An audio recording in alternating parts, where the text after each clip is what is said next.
بسم اللہ الرحمن الرحیم۔ ناظرین، ہمارا موضوع جو گزشتہ سے پیوستہ ہے، دعوت میں حکمت کی اہمیت۔ اور میں یاد دلا دوں آپ کو کہ اللہ رب العزت نے فرمایا کہ ادعو الی سبیل ربک بالحکمت والموعظۃ حسنہ، اپنے رب کے راستے کی طرف دعوت دینا حکمت اور بھلی نصیحت کے ساتھ۔ اور اللہ کے رسول صلی اللہ علیہ وسلم نے فرمایا تھا کہ حکمت مومن کی کھوئی ہوئی میراث ہے، جہاں بھی ملے وہ اس کو لے لینے کا، جس سے لے رہا ہے اس سے زیادہ حقدار وہ خود ہے، اس کی اپنی تھی۔ اور قرآن نے یہ کہا کہ حکمت بڑی زبردست چیز ہے، جسے عطا ہوئی اسے بڑا خیر عطا ہو گیا۔ اللہ جسے چاہتا ہے دیتا ہے، اور جسے حکمت ملی وَمَن یُؤْتَ الْحِکْمَةَ فَقَدْ أُوتِیَ خَیْرًا کَثِیرًا، اسے بڑی زبردست بھلائی ملی۔ یہ میں نے یاد دلایا آپ کو کہ حکمت کی اہمیت ہے، اور حکمت کا دعوت میں استعمال، اس کے سلسلے میں میں نے بہت سی باتیں آپ کے سامنے رکھی ہیں۔ ایک بڑی اہم بات اس ملک میں، ہندوستان میں دعوتی حکمت کے سلسلے میں ہے حب الوطنی پر ہمارا بیلنسڈ یا متوازن رویہ، کہ ہمارا موقف حب الوطنی پر کیا ہو، اس کا تعین۔ حب الوطنی یعنی وطن کی محبت۔ بھارت ورش میں مسلمان وطن پرست نہیں ہو سکتا۔ پرستش یعنی پوجا، پوجا تو صرف ایک مالک کی، ایک اللہ کی، لیکن حب الوطنی، وطن کی محبت، یہ تو فطری چیز ہے۔ نہ قرآن میں یا حدیث میں کہیں نہ کہیں اگر فطری چیز ہے تو اس کی تائید کی ہوگی۔ جہاں پیدا ہوتا ہے ہر شخص، اس جگہ سے اسے محبت ہوتی ہے، یہ فطری بات ہے۔ لوگ باہر چلے جاتے ہیں غیر ممالک میں، وہاں زندگیاں گزار دیتے ہیں، برسہ برس وہاں پر رہتے ہیں، وہاں پر ان کی تنخواہیں زیادہ ہوتی ہیں، وہاں آرام و آسائش انہیں زیادہ ہوتا ہے، یہاں کے مقابلے میں مصائب ان کو نہیں ہوتے، اچھی نوکریاں ہوتی ہیں، اچھے بزنس اسٹیبلش ہو جاتے ہیں۔ اپنے وطن کی محبت نہیں جاتی۔ اپنے کسی گاؤں کے رہنے والے ہیں تو اپنے گاؤں کی یاد نہیں جاتی، اور اگر لوٹ کر اپنے گھر آئیں تو گاؤں کی مٹی سے ایسے لپٹتے ہیں، اور گاؤں کے گھروندوں سے، کچے گھروندوں سے جہاں کبھی رہا کرتے تھے ٹوٹے پھوٹے، کہ جیسے ان کے بچے ہوں، ان کی عزیز ترین متاع سامان ہو جو چھوٹ گیا تھا۔ یہ فطرت میں ہے محبت وطن کی۔ میں خود آج جہاں پر، جس گھر میں میں رہتا ہوں، رامپور میں، میری پیدائش وہاں نہیں ہوئی تھی۔ ایک اور محلہ ہے جہاں پر، اس میں ایک گھر تھا کرائے کا، جہاں میں پیدا ہوا، کرائے کا گھر تھا۔ پانی کے لیے، اس کے اندر پانی نکالنے کے لیے پہلے کنواں تھا، بعد کو ہینڈ پمپ لگ گیا تھا۔ کچن ایسا تھا کہ خالی ایک شیڈ اوپر پڑا ہوا تھا، بس ادھر ادھر کوئی دروازہ نہیں تھا، کوئی دیوار نہیں تھی۔ اس میں بارش کی پھوار اور جھار آتی تھی، بجلی نہیں تھی، لائٹ، ہمارے فرشی پنکھے چلتے تھے، ہاتھ سے کھینچ کر وہ جھلے جاتے تھے۔ آج میں جس گھر میں رہتا ہوں، ہمارا اپنا گھر ہے، وہ گلیوں محلوں کے اندر بڑے انٹیریئر میں تھا، یہ شہر کے نمایاں مقام پر ہے، بہت اچھا ہے، بہت آرام دہ ہے، کسی طرح کی کوئی تکلیف نہیں ہے، بلکہ بہت سے لوگوں سے، اللہ کے بہت سے بندوں سے بہت زیادہ اچھا ہے۔ لیکن آج بھی جب میں کبھی اتفاق سے ادھر جانا نہیں ہوتا، ان محلوں، ان گلیوں سے کبھی اگر گزرنا ہوتا ہے، اور کبھی میں اس گھر کے سامنے سے گزرتا ہوں جہاں میری پیدائش ہوئی تھی، تو میں نکل کر نہیں جا پاتا، میرے قدم رک جاتے ہیں۔ میں بہت دیر تک کھڑا اسے دور سے ان دروازوں کو تکتا ہوں۔ ایک محبت ہے جو پیدا ہوئی، وہاں پر کرائے کا گھر تھا، لیکن اس سے جو محبت تھی وہ آج تک باقی ہے۔ یہ فطرت میں ہے، یہ فطری بات ہے۔ اللہ کے رسول صلی اللہ علیہ وسلم جب ہجرت کی آپ کو اجازت مل گئی، اور یہاں جان کے دشمن، چپا چپا جان کا دشمن ہے، اور وہاں چپا چپا آواز دے رہا ہے اور استقبال کی تیاری کے اندر ہے، مدینے کے اندر، وہاں لڑکیاں دف بجا رہی ہیں اور گیت گا رہی ہیں استقبال کے اندر، اور پوری بستی جو ہے وہ ہمتن انتظار ہے۔ مدینے کے لیے جب روانہ ہوتے ہیں تو پہلے غار ثور کا رخ کرتے ہیں، 3 دن یہاں قیام ہے، اور اس 3 دن کے بعد پھر مدینے کی طرف روانگی ہے۔ مدینے کی طرف روانہ ہونے سے پہلے اللہ کے رسول صلی اللہ علیہ وسلم اس پہاڑ کی چوٹی پر کھڑے ہوتے ہیں، ایک نگاہ ڈالتے ہیں آخری اپنے وطن مکے کی طرف جسے وہ چھوڑ کر اب جانے والے تھے، اور یہ الفاظ زبان مبارک سے ادا ہوتے ہیں کہ میری قوم اگر مجھے یہاں سے نہیں نکالتی تو میں تجھے چھوڑ کر نہیں جاتا۔ وطن کی محبت تو تھی، استقبال وہاں ہے، وہاں حکومت ہے، وہاں لوگ آنکھوں کے اشاروں پر اپنی جانیں دینے کو قربان ہیں، اور یہاں جان گوارا نہیں ہے اور جان کے در پہ ہیں اور گھر کو گھیر لیا کہ اب زندگی کو ختم کر دیں، اس کو چھوڑ کر جا رہے ہیں اور وہاں جا رہے ہیں قدردانوں کے اندر وطن کی طرف منہ کر کے کہہ رہے ہیں کہ اگر میری قوم مجھے نکالتی نہیں تو میں جاتا نہیں۔ وطن کی محبت تو ہے، وطن کی محبت فطری بات ہے، اور فطرت انسان کی فطرت میں ہے، اور اسلام دین فطرت ہے، تو وطن کی محبت اس کو الگ اسلام سے نہیں کیا جا سکتا۔ یہاں بڑی اہمیت خاص ہر ملک کے اندر ہے، دنیا کا کوئی خطہ اور کوئی ملک ایسا نہیں ہے جہاں پیٹریوٹزم کی اہمیت نہ ہو، لیکن یہاں تو پوجا کرتے ہیں ہندوستان میں۔ تو ایک بات اور خاص طور سے اس پس منظر میں یا ہندوستانی پس منظر میں جہاں راشٹر اور دیش کی پوجا ہوتی ہے، وہ بڑا ضروری ہے ہمارے دعوت کا کام کرنے والوں کے لیے کہ وہ محبت کے ساتھ میں، طنز کے ساتھ میں نہیں، اپنے غیر مسلم بھائیوں کے سامنے رکھیں کہ یہ راشٹر جس کی تم پوجا کی بات کرتے ہو، پوجا تو انسان تمہیں بھی نہیں کرنا چاہیے اور ہمیں بھی غیر اللہ کی، ہم بھی اس سے محبت کرتے ہیں، لیکن اس کو اس دیش کا روپ اور اس راشٹر کا درجہ دینے والے مسلمان ہیں۔ یہ ملک اتنا بڑا ملک تاریخ میں کبھی نہیں تھا جتنا بڑا ملک مسلمانوں نے دیا۔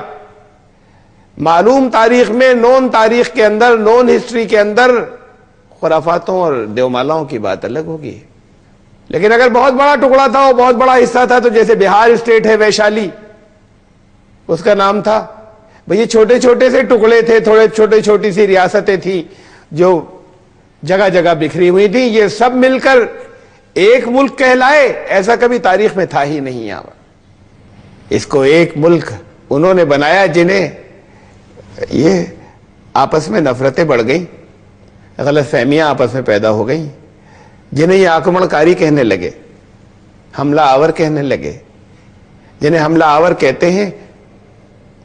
انہوں نے یہاں پر آنے کے بعد اس ملک کو اپنا وطن بنایا، یہاں بیٹھ کر افغانستان پر حکومت کی، افغانستان میں بیٹھ کر یہاں پر ہندوستان پہ حکومت نہیں کی، یہاں سے مال لوٹ کر افغانستان نہیں لے گئے، افغانستان کا مال یہاں آیا۔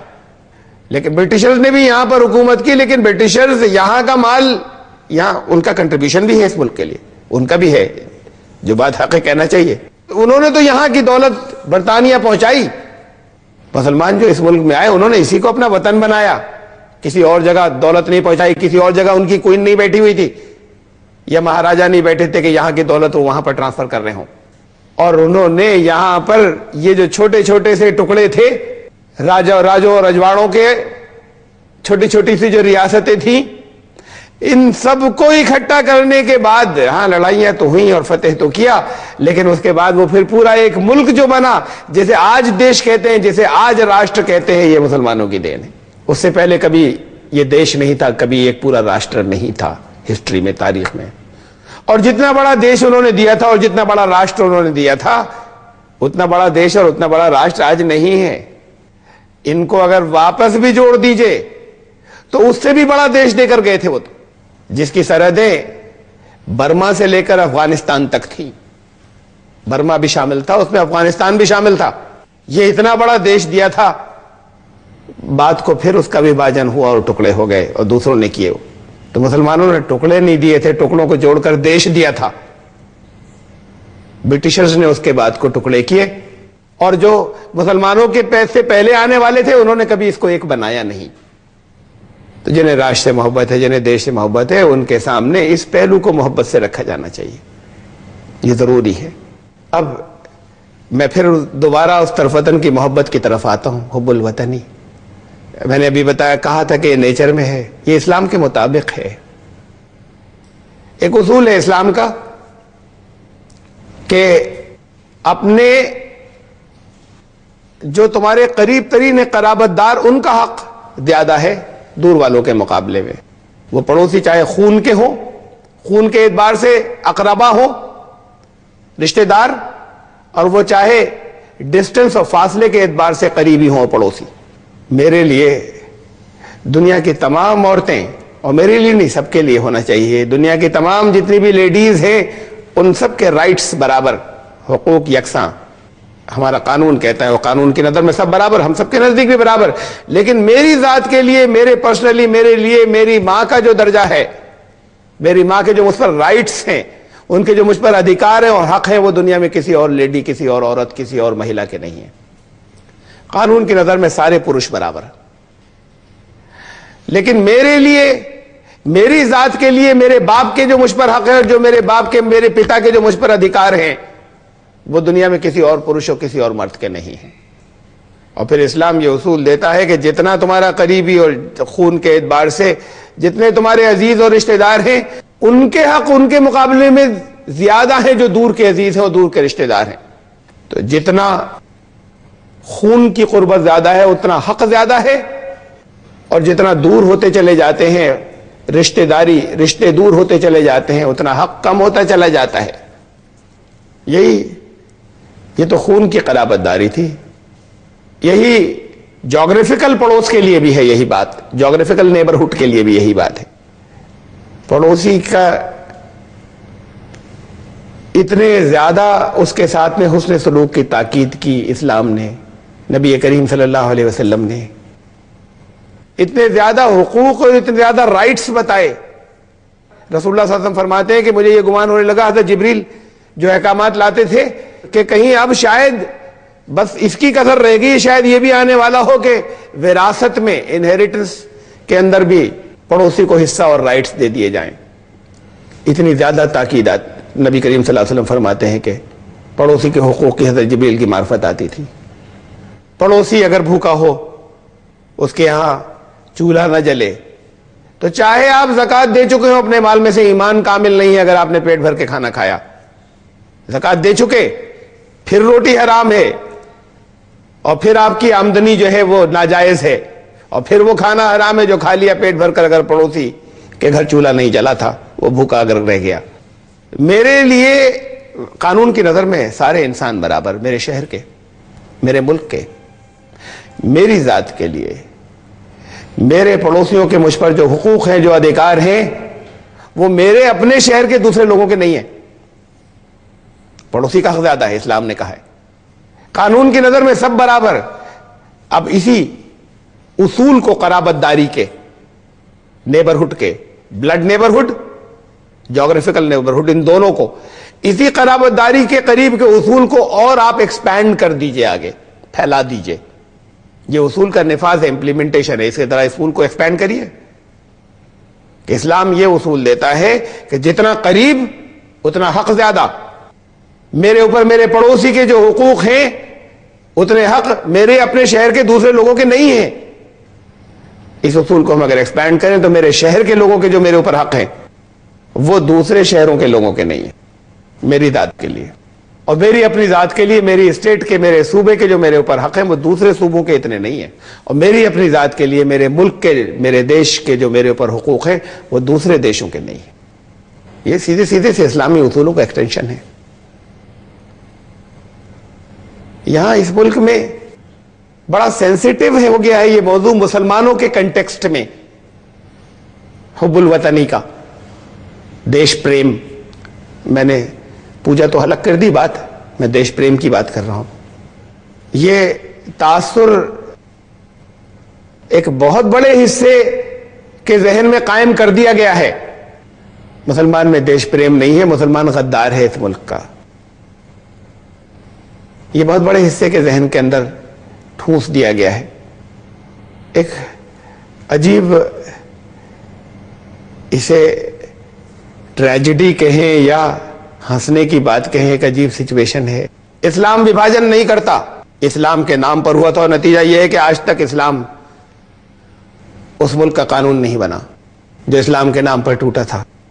اسلام توڑتا نہیں، اسلام تو سرحدیں پھیلاتا ہے، اسلام سرحدیں کھینچتا نہیں، آگے بڑھتے رہتا ہے اور آگے بڑھتے رہتے ہیں اور آگے بڑھ جاتے ہیں، کوئی ٹکڑا الگ نہیں کیا جاتا۔ یہ تو پھر مسلمانوں کو ایک سمجھانے کی بات ہوئی ہے، یہ اس پہ غور کریں، اور خاص طور سے پاکستانی مسلمانوں کو کہ سوچیں اسے کہ دوبارہ ری یونائٹ ہونے کی تحریک چلا سکتے ہیں یا نہیں۔ لیکن میں ایک اور پہلو رکھنا چاہتا ہوں دعوتی نقطہ نظر سے، کہ دو واقعات ہیں جو میں رکھ رہا ہوں مثال میں۔ ایک جینی، ایک لڑکا نوجوان دیوبند کی بات ہے یہ، اس کے بارے میں مجھے معلوم ہوا، مجھے ہمارے ایک ورکر ہیں، کارکن دیوبند سے، انہوں نے کہلایا کہ وہ اسلام سمجھ چکا ہے لیکن کچھ خلش باقی ہے، کام ہو چکا ہے، کچھ خلش باقی ہے، آپ کبھی آتے تو ذرا سا آپ بھی مل لیتے۔ میرا جب دیوبند جانا ہوا تو اس کے لیے وقت نکالا، اس سے بات چیت ہوئی، میں نے کہا تمہارے ذہن میں جو سوالات ہیں اسے رکھو۔ اس نے بہت سے سوالات رکھے، میں نے ہر سوال کا جواب دیا، ہر سوال کا جواب ہو جاتا تھا اور اس پر وہ کچھ کہہ نہیں پاتا تھا، اگلا سوال کرتا تھا، لیکن مجھے لگاتار یہ محسوس ہو رہا تھا کہ جواب کے بعد وہ مزید تو آگے نہیں کہہ پا رہا، اس لیے کہ سب راستے بند ہو گئے، دلیلیں تو پہنچ گئیں، لیکن واضح تھا بالکل صاف کہ جیسے مینٹل سیٹسفیکشن نہ ہوا ہو، شرح صدر نہ ہوا ہو، چہرے سے محسوس ہو رہا تھا اس کے، یہ کوئی کسر تھی کہیں۔ بہت سے سوالات ہو چکے، تقریباً 1.5 گھنٹے تک اس نے کوشچنز کیے، میں نے جواب دیے۔ تقریباً 1.5 گھنٹے کے بعد ایک سوال اس کا آیا، جب کھیل کے میدان میں پاکستانی ٹیم جیتتی ہے تو مسلمان تالیاں کیوں بجاتے ہیں؟ میں نے اس سے کہا کہ سب مسلمان نہیں بجاتے، لیکن جو بجاتے ہیں تم سب کو سمجھ رہے ہو، لیکن جو مسلمان تالیاں بجاتے ہیں کیوں بجاتے ہیں یہ تو میں نہیں بتا سکتا۔ اس نے، سنجیو نے اتنی بات سنی، سنجیو نام تھا، اور وہ جینی تھا، ہندو نہیں۔ اس نے، اور جینی ہندو نہیں ہوتے، یعنی سناتن دھرمی نہیں ہوتے، اس بات کو بھی ذہن میں رکھیے گا۔ اس نے اتنی بات سنی اور ایسا ہوا کہ جیسے بالکل دل صاف ہو گیا، اس کا دھل گیا، اس نے کلمہ پڑھا فوراً۔ اس کا اصل سوال یہی تھا جو اس کی زبان پر نہیں آ رہا تھا، اور باقی سوالات تو بس وہ کر رہا تھا، کچھ ہچکچا کر یہ سوال لایا وہ، اور جیسے ہی یہ جواب اسے ملا ایسا ہوا جیسے سارے شکوے ختم، کوئی اس کا سوال ہی نہیں تھا کوئی، اور ایمان میں وہ داخل ہوا۔ ایک واقعہ اور سنانا چاہتا ہوں۔ میرے شہر میں جہاں میں رہتا ہوں، رامپور میں، وہاں سینٹ میریز کانوینٹ اسکول میں عیسائی بچوں کا ہائی اسکول اور انٹرمیڈیٹ لیول کے ایک کیمپ لگا۔ ہر چھٹیوں کے اندر یہ ان کا ایک عیسائیوں کا ایک ٹریننگ کیمپ ہوتا ہے اسٹوڈنٹس کا، بچوں کا، اور اس کے لیے اس سال، جس سال کی میں بات کر رہا ہوں، وہ رامپور ڈائسس کا سلیکشن ہوا کہ یہاں پر اور سینٹ میریز اسکول میں وہاں ان کا کیمپ رہے گا۔ میری نالج میں جب بات آئی تو میں نے کیتھولک چرچ کے جو فادر ہیں، میرے بہت قریبی تعلق سے، میں نے کہا فادر، یہ آپ کے یہاں بہت سے بچے آئیں گے ہائی اسکول اور انٹر لیول کے، آپ انہیں ایک اچھا کرسچن بننا سکھائیں گے، 30 دن تک رہیں گے، 1 مہینے کا ہوتا ہے وہ کیمپ، 30 دن تک وہ آپ کے ساتھ رہیں گے، کیا یہ اچھا نہیں ہوتا کہ 29 دن آپ ان کو ایک اچھا کرسچن بنانے کی تعلیم دیتے اور 1 دن ان کو کچھ دوسرے مذاہب کی نالج یا گیان سکھانے کی بات بھی کرتے، کہ ان کو دوسرے مذاہب کے بارے میں بھی کچھ معلومات ہو جائے؟ وہ کہنے لگے یہ تو بہت اچھی بات ہوتی ہے، بڑا زبردست کام ہوتا ہے، لیکن اسے آپ ارینج کر سکتے ہیں، اگر آپ کر سکیں تو یہ بڑی خوشی سے ہم 1 دن اس کے لیے نکالیں گے۔ میرے ذہن میں تو یہ تھا کہ اسلام کی بات پہنچ جائے، میں نے کہا یہ کہ 1 دن دوسرے دھرموں کے لیے، اور پھر میرے ذہن سے تو وہ نکل گئی، لیکن جب وہ ان کا پروگرام 2-2.5 مہینے بعد سچ مچ بننے والا تھا تو انہوں نے فون کیا، مجھے فون کیا، انہوں نے کہنے لگے اس ڈیٹ سے لے کے اس ڈیٹ تک 1 مہینے وہ لوگ یہاں رہیں گے، اس میں سے 1 دن ہم نے آپ کے لیے نکالا ہے، جو آپ نے جو بات کہی تھی اس پر آپ لیکچر آپ کروا دیجئے۔ میں نے ایک سناتن دھرمی اسپیکر جو اس کی اچھی نالج رکھتے تھے انہیں بلایا، ایک بودھ اسپیکر کو بلایا، ایک جین اسپیکر کو بلایا، اور ایک سکھ اسپیکر کو بلایا، اور اسلام پر میں نے ارادہ کیا کہ میں خود بولوں گا۔ باقی اسپیکرز تو اپنی اپنی اسپیچز دے کر چلے گئے، میں نے چونکہ بلایا تھا، انہیں آرگنائز کیا تھا، اس لیے میں سب کی اسپیچز میں بیٹھا. 70 سے کچھ زیادہ وہ بچے بچیاں تقریباً برابر تھے، لڑکے لڑکیاں اس کیمپ کے اندر. کہیں اکا دکا نوٹس بھی لے رہے تھے، اور ہر لیکچر کے بعد انہوں نے کچھ کوشچنز بھی کیے. 1 گھنٹے کے لیکچرز تھے. اسلام پر مجھے لیکچر دینا تھا یا پریزنٹیشن کرنا تھا. جو کچھ 1 گھنٹے میں نے کہا بڑا بالکل کلیئر تھا، وہ بالکل صاف واضح محسوس ہو رہا تھا کہ بچوں کی دلچسپی بڑھ گئی تھی اور بڑے ایکسٹینسو نوٹ لے رہے تھے. پہلے تو وہ کہیں کہیں اکا دکا کوئی چیز نوٹ کرتے تھے، بڑے ایکسٹینسو نوٹ لے رہے تھے. وہ کچھ باتیں انہیں زیادہ انٹرسٹنگ لگی تھی. اور پھر جب میں نے لیکچر ختم کیا تو ان سب نے یہ ڈیمانڈ کیا کہ یہ ٹائم بڑھایا جائے، ہم اور جاننا چاہتے ہیں. انہوں نے کہا، فادر نے بھی جو انچارج تھے انہوں نے کہا کہ بھئی اتنا ہی ہم نے ارینجمنٹ رکھا تھا، اب دوسرے پروگرام ہیں اور یہ پاسبل نہیں ہے. لیکن سارے لڑکوں نے ان کے منع کرنے کے باوجود اس بات پہ انسسٹ کیا کہ نہیں، ہم چاہتے ہیں کہ ٹائم بڑھایا جائے. اور وہ مجبور ہو گئے اور انہوں نے پھر ایکسٹینڈ کیا ٹائم. انہوں نے کہا اچھا 1 گھنٹہ اور. 1 گھنٹے اور میں نے کچھ باتیں بتائیں.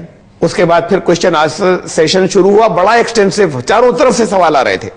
اس سے پہلے کے لیکچرز میں اکا دکا سوالات تھے. بہت سے سوال آئے، میں جواب دے رہا تھا. اسی بیچ میں ایک سوال یہ پھر آیا، کوئی میچ ہوتا ہے، کرکٹ میچ ہوتا ہے یا ہاکی میچ ہوتا ہے تو مسلمان پاکستان کو فیور کیوں کرتے ہیں، تالیاں اس کی طرف سے کیوں بجاتے ہیں؟ میں نے وہی جواب دیا جو سنجیو کو دیا تھا، اسپونٹینیس، یعنی بالکل ایسے کہ جیسے بے ساختہ کلیپنگ سٹارٹ ہو گئی، سب نے تالیاں بجا، بڑی دیر تک کلیپنگ ہوتی رہی، سب نے ایک ساتھ. کسی سوال کے جواب پہ تالی نہیں بجی تھی اس سے پہلے. اس سوال کے جواب میں کلیپنگ سٹارٹ ہو گئی اور اچھی خاصی تالیاں بجی. میں نے یہ مثال دی آپ کو، یہ کسی سناتن دھرمی کی نہیں، کرسچنز کی، کرسچن بچوں کی، اور وہ بھی نوجوان تھا. سنجیو جینی، سناتن دھرمی ہندو نہیں تھا. یہ بات خالی سناتن دھرمی ہندو نہیں بلکہ یہ بات ان کو بھی پنچ کرتی ہے، حالانکہ نہیں ہے عام، لیکن کچھ لوگ کہیں اگر کرتے ہیں تو وہ لوگ امپریشن زیادہ جاتا ہے کہ جیسے مسلمان یہ کرتے ہوں. تو یہ بات جینیز کو پنچ کرتی ہے، یہ بات کرسچنز کو پنچ کرتی ہے کہ یہ ایٹیچیوڈ تو درست نہیں ہے. سناتن دھرم ہندوؤں کو کتنی زیادہ کرتی ہوگی. دعوتی ماحول بہت اسپائل کرتی ہے، بہت زیادہ بڑا نقصان کیا ہے کہ جہاں کچھ لوگ بعض جذبات میں آ کر جو صحیح طریقہ کار ہے، صحیح اس سے جو دینی اسلامی، ہم دیش بھکت نہیں ہیں، ہم دیش پریمی ہیں، ہونا چاہیے اگر فطرت میں ہماری ہے. ہمیں لوگوں کو محبت کا پیغام دینا ہے، اس ملک کو اسلام کی آغوش میں آنا ہے. ناظرین، یہ چند باتیں تھیں دعوت میں حکمت کی اہمیت کے موضوع پر. السلام